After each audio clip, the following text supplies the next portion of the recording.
9월 1일 오늘의 말씀은 열왕기상 1장 1절에서 10절입니다.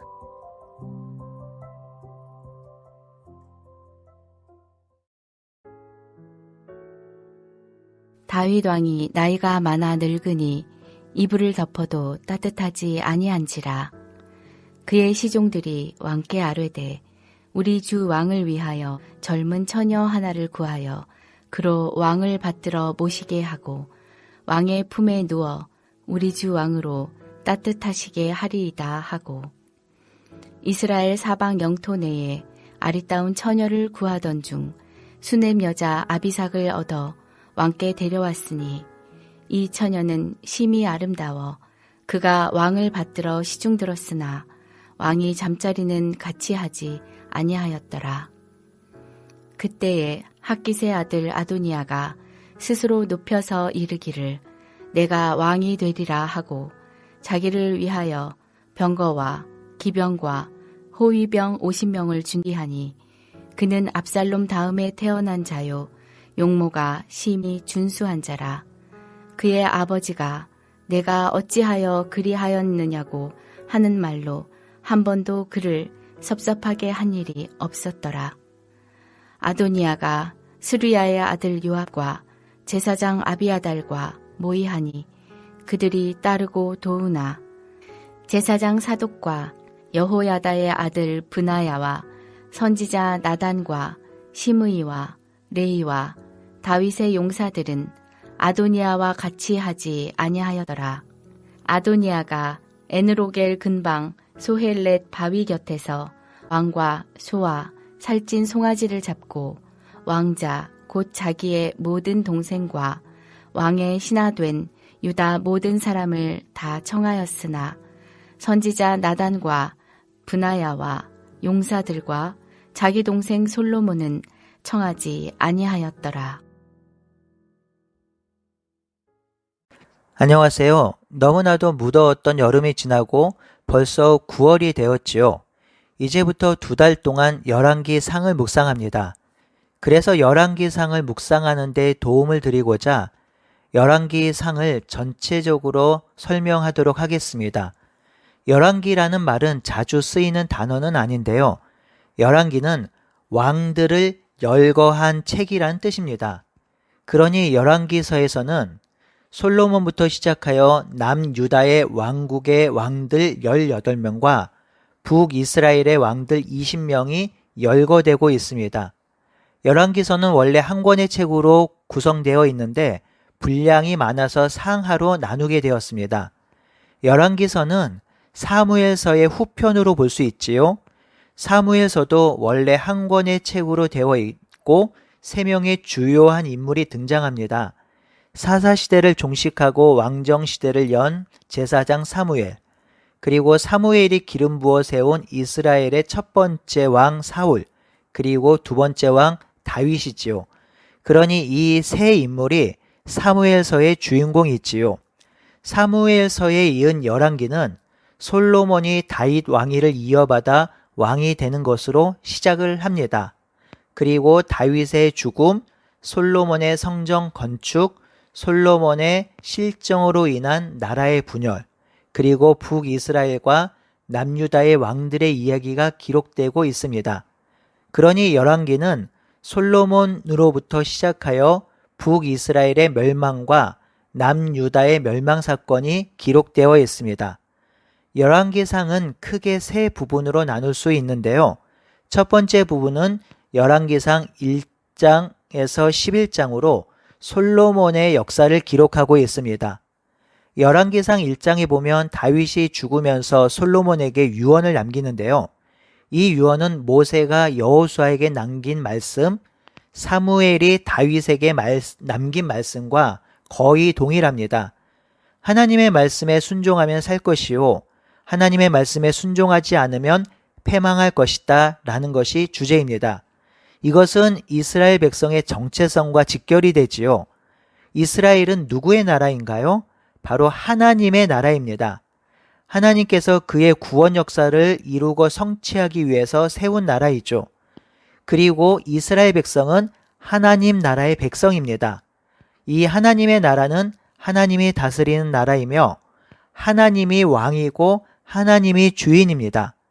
그러니 그의 백성은 하나님의 말씀을 듣고 순종하고 살아야 하죠. 그러니 그 하나님의 말씀에 순종하지 않으면 나라가 존재할 이유가 없어지는 거죠.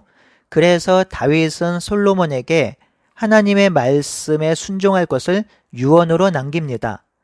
열왕기의 저자는 솔로몬의 행적 중에서 솔로몬이 드린 1000번제를 가장 먼저 기록하고 있습니다. 솔로몬은 하나님을 경외하고 사랑하는 마음으로 하나님께 1000번제를 드린 것이죠. 이 1000번제에 대해서는 본문을 다룰 때 자세히 설명하겠습니다. 1000번제를 드리자 1000번제를 받으신 하나님께서 솔로몬에게 무엇을 줄까 물어보십니다. 이때 솔로몬은 놀랍게도 듣는 마음을 달라고 합니다.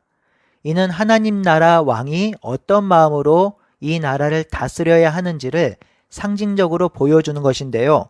하나님 나라이니 하나님께서 하신 말씀, 하나님께서 주신 율법을 듣고 나라를 다스리는 것이 가장 중요한 것임을 알고 그렇게 간구한 것인데요. 이 듣는 마음은 왕들에게 있어서 가장 중요한 덕목입니다. 열왕기상 3장에서 솔로몬의 1000번제 사건을 기록한 후에 저자는 5장과 6장에서 성전 건축을 기록합니다. 솔로몬의 가장 중요한 업적은 성전을 지은 것입니다. 다윗도 하나님이 거하실 성전을 짓고 싶었지요. 하지만 전쟁으로 피를 너무 많이 묻힌 다윗은 성전을 지을 수가 없었습니다. 그래서 다윗은 아들 솔로몬이 성전을 지을 수 있도록 많은 유산을 남겨주지요. 이 유산을 물려받은 솔로몬은 하나님의 성전을 짓습니다. 이 성전을 지을 때 하나님은 성전 설계도를 자세히 알려주셨고요. 솔로몬은 이 성전 설계도를 따라 성전을 짓습니다.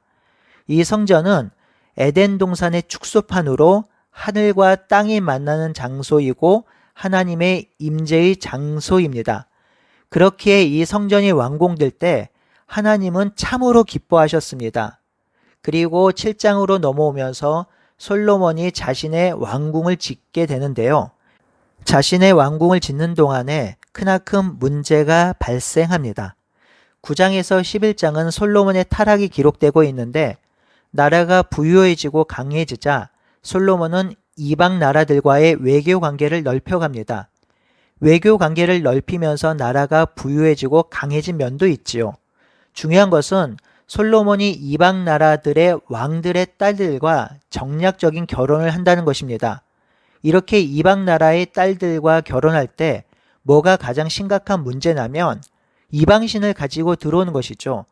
그래서 솔로몬 때에 많은 이방신을 섬겼던 것이죠. 막대한 부와 힘이 생기자 솔로몬은 더욱 강해지고 싶었습니다. 그래서 솔로몬은 백성들에게 강제 노역을 시키고 많은 세금을 걷어들이고 군사력을 확장했습니다. 이러한 행위는 아주 악한 행위입니다. 이것이 중요한데요. 세상 나라는 백성을 강제 노동시키고 많은 세금을 거두며 학대하는 나라지요. 하지만 이스라엘 나라, 하나님 나라는 절대로 백성을 학대하거나 종처럼 백성을 부려서는 안 됩니다. 하나님은 이스라엘 백성을 종된 애굽 땅에서 해방시켰지요. 애굽 사람들이 이스라엘 백성을 강제 노동시키고 학대하고 착취하자 하나님은 애굽 사람들의 손에서 이스라엘 백성을 자유케 하였습니다. 그런데 지금 솔로몬이 애굽 왕이 했던 것처럼 백성들을 강제 노동시키고 착취하고 많은 세금을 거두고 있습니다. 솔로몬은 다윗을 따라가는 것이 아니라 애굽 이방 나라를 따라가고 있습니다. 이러한 일은 하나님의 말씀을 정면으로 위배한 것이죠. 하나님은 이스라엘의 왕에게 3가지를 하지 말라고 분명히 경고하셨죠. 첫 번째는 마병을 많이 두지 말고, 두 번째는 은금을 많이 두지 말고, 세 번째는 이방 여인과 결혼하지 않는 것입니다. 하지만 솔로몬은 이 말씀을 모두 어겼습니다. 솔로몬은 하나님 나라 왕의 모습을 잃어버렸습니다. 대신 거대한 제국의 왕으로 변해가고 있습니다. 솔로몬은 하나님 나라의 왕임에도 불구하고 하나님의 말씀을 따르지 않고 이방 나라들, 세상 나라들을 따라 살고 그런 왕이 되고자 행보를 했던 것이지요. 그렇게 되자 하나님은 그 나라를 그냥 두지 않으시는 것이죠. 두 번째 단락 12장에서 16장은 타락한 분열 왕국의 모습을 기록하고 있습니다. 솔로몬이 죽고 그 아들 르호보암이 왕이 되지요. 르호보암이 왕이 되자 르호보암은 솔로몬이 했던 악행을 그대로 답습합니다. 아버지 왕에게 배운 것이 없기 때문이죠. 강제 노동과 벅찬 세금에 시달린 백성들은 르호보암에게 긍휼을 베풀어 달라고 합니다. 많은 세금과 노역으로 인해서 자신들의 허리가 개미 허리만큼 가늘어졌다 하지요. 이렇게 백성들이 요구하자 르호보암은 이 문제를 해결하고자 두 부류에게 가서 물어봅니다. 첫 번째 부류는 원로들의 모임이죠. 이 원로들의 모임은 솔로몬과 함께 정치를 했던 자들입니다. 이들에게 가서 물어보니 백성들의 요구는 타당하다고 하면서 세금도 감면하고 강제 노동도 멈추어야 한다고 합니다. 르호보암은 또 한 부류에게 찾아가는데요. 이는 젊은 사람들의 부류입니다. 여기서 물어보니 백성들에게 일을 더 시켜야 한다고 합니다. 오늘날로 표현하면 등 따시고 배부르니까 딴 생각을 한다는 것이죠. 여기서 르호보암은 젊은 사람들의 말을 듣습니다. 그래서 백성들에게 강제 노역을 더 시키고 더 많은 세금을 걷어들입니다. 그래서 백성들이 단단히 화가 납니다. 그래서 당시 백성들이 신뢰했던 여로보암에게 가서 나라를 세우자 합니다. 그래서 나라가 분열된 것이죠. 다윗의 아들 르호보암과 아무 상관이 없다고 생각한 열지파가 여로보암을 왕으로 추대하고 나라를 세웁니다. 이 세워진 나라가 북왕국의 이스라엘이죠. 북이스라엘의 왕 여로보암은 사마리아를 수도로 정합니다. 그리고 금송아지를 만들어서 숭배하게 하고요. 남쪽 예루살렘으로 내려가지 못하게 합니다. 마치 출애굽기에서 이스라엘 백성들이 모세가 시내산에 올라갔을 때 금송아지를 만들었던 것처럼 그러한 행보를 합니다. 이제 남쪽에는 두 지파만 남게 되는데요. 다윗에게 속해 있는 유다 지파와 베냐민 지파가 남유다를 형성하고 이 두 지파는 예루살렘 중심으로 살게 됩니다. 그러니 솔로몬 이후 나라가 분열되는데 이때부터 분열왕국이라고 합니다. 간단히 정리하면 이스라엘의 통일왕국은 사울, 다윗, 솔로몬의 시대로 각각 40년을 다스립니다.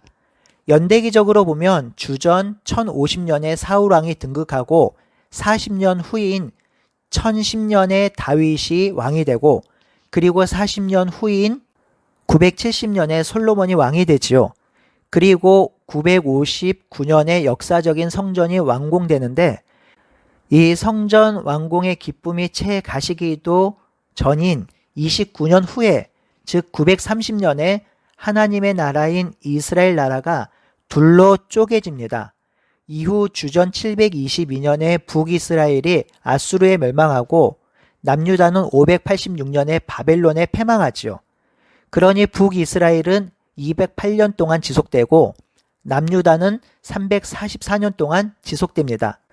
열왕기상 13장에서 16장은 분열된 나라의 왕이 어떻게 나라를 다스렸는지를 보여주는데요. 13장에서 16장은 조금 복잡한 구조를 가지고 있습니다. 한 나라를 쭉 기록한 것이 아니라 연대순으로 남유다와 북이스라엘을 교차해서 기록하고 있기 때문입니다. 세 번째 단락 17장에서 22장은 왕의 이야기가 아니라 선지자 이야기가 등장합니다. 참 이상하죠? 열왕들의 이야기라고 해서 열왕기라고 이름을 붙였는데 왜 갑자기 선지자들이 나오게 된 것일까요? 그 이유가 너무나도 중요합니다. 그것은 왕들에게 희망을 걸 수 없기 때문입니다. 왕들이 율법을 버리고 하나님 나라 왕으로 나라를 다스리지 못했기 때문입니다. 그래서 열왕기 저자는 왕들 이야기 대신 하나님의 말씀을 듣고 하나님의 말씀을 전하고 실천하는 선지자들의 이야기를 기록하고 있는 것입니다. 그래서 이 왕들을 깨우치고 회개하고 돌아오라고 하는 것이죠. 선지자의 이야기는 우리가 잘 아는 엘리야, 엘리사 이야기입니다. 북이스라엘에서 가장 악한 왕이 바로 아합이었죠. 그 가장 악한 시대에 가장 위대한 선지자가 등장하지요. 바로 엘리야입니다. 그 엘리야 이야기에서 빼놓을 수 없는 이야기가 바로 갈멜산 전투이죠. 바알 선지자 450명과 아세라 선지자 400명, 그리고 엘리야 선지자 혼자서 대결을 벌이죠. 하늘에서 불이 내리는 분이 참신임을 증명하는 대결입니다. 이 대결에서 엘리야가 승리하죠. 이 승리를 통해서 참신이 하나님임을 보여주고 있습니다. 이 엘리야와 엘리사 시대는 북이스라엘의 가장 어두운 영적 암흑기였습니다. 이 영적 암흑기에 하나님은 선지자를 보내셔서 이스라엘 백성에게 말하십니다. 내가 참 신이고 내가 참 하나님이니 나를 따르고 나의 말을 따르라고 하지요. 하지만 이스라엘은 듣지 않았고 돌이키지 않습니다. 결국 하나님의 말씀을 듣고 돌이키지 않는 북이스라엘은 722년 아수르에게 멸망합니다. 약 208년 동안 북이스라엘이 존재하는데요. 이때 왕이 20명이 바뀝니다. 이 20명의 북이스라엘 왕 중에서 단 한 명도 선한 왕이 나오지 않았습니다. 하나님의 말씀에 순종하며 하나님께서 바라는 대로 나라를 다스린 왕이 한 명도 없었습니다. 북이스라엘 왕 중에서 한 명도 선한 왕이 없었다는 것이죠. 결국 하나님은 북이스라엘을 심판하시고 북이스라엘을 멸망시킵니다. 그런데 정작 문제는 남유다이죠. 남유다의 왕은 다윗의 혈통입니다. 이 다윗의 조상을 올라가면 유다까지 나오고요. 유다는 야곱의 아들인데요. 이 유다가 왜 중요하냐면 유다의 후손을 통해서 온 세상을 회복할 왕이 태어난다고 예언되어 있습니다. 이 유다의 후손이 바로 다윗이고 다윗의 아들 솔로몬, 솔로몬의 아들 르호보암, 이렇게 왕위가 연결됩니다. 이 르호보암 자손이 남유다의 왕이 되는 것이죠. 그러니 유다의 정통성이 남유다에 있는 것이고요. 그래서 하나님은 북이스라엘이 멸망될 때 남유다를 함께 멸망시키지 않았습니다. 아직 기회를 주신 것이지요. 그렇다면 남유다는 북이스라엘이 아수르에게 멸망당할 때 무슨 생각을 했어야 했을까요? 모세가 여호수아에게 했던 말씀, 사무엘이 다윗에게 했던 말씀, 다윗이 솔로몬에게 했던 말씀을 생각했어야 하지요. 그 말씀이 뭐예요? 하나님의 말씀대로 율법대로 살면 복을 누리지만 말씀을 버리면 멸망한다는 것이죠. 그 하나님의 말씀이 지금 눈앞에 벌어진 것이죠. 실제로 일어난 것입니다. 형제의 나라 북이스라엘이 아수르에게 멸망당한 것이죠. 그러면 남유다는 어떻게 살아야 하나요?